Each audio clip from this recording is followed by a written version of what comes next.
सैमजा शहर शादी पली खां गुलाम मुस्तफ़ा समय जो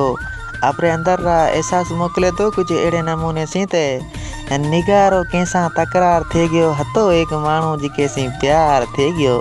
आ हिके अजनबी से प्यार थे गयो पछे हिके बीजे से वचन वायदा कोल इकरार हिके बीजे से हद खां वधिक राब्ता भी थे गया ओ पछे ज़माने से लिखे लिखे कदे कदे मिसी मिलन बे आतो हाउ ज़माने से लिखे लिखे कदे कदे मिसी मिलन माजे गां बे आतो मिना आपरे सीने से लगाए करे कातो हाँ मिना आपरे सीने से लगाए करे कातो गुलाम मुस्तफ़ा सिर्फ हूँ ताजो हाँ ताजो थे रईस उहरा करल कोल वायदा इकरार कदे कदे हूँ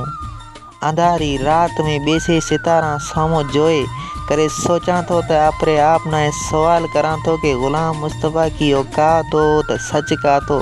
या कूड़ का तो के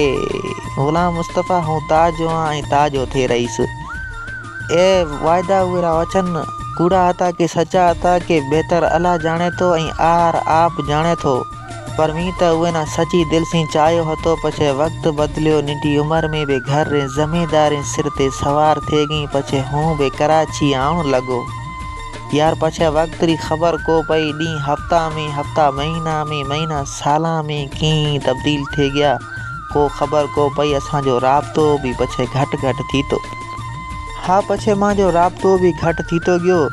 जॾहिं जॾहिं भी कोई मांजे गारो माण्हू वे भेड़ो थी तो त मांजे बारे में ज़रूर पुछतो कुछ ॾींहं खां पछे एक ॾींहुं आर जानी आपरी सहेली भेड़ो नियापो मोकिलियो हतो कि गुलाम मुस्तफ़ा तू मिना विसारे छॾ हाँ गुलाम मुस्तफ़ा तू मिना विसारे छॾ हूँ कई बीजे रो थियण वारो ए बात सुने करे मांजे पेरां हेठियां का ज़मीन निकिरेगी थी तू कई बीजे रे हीअं हार थे गयो तो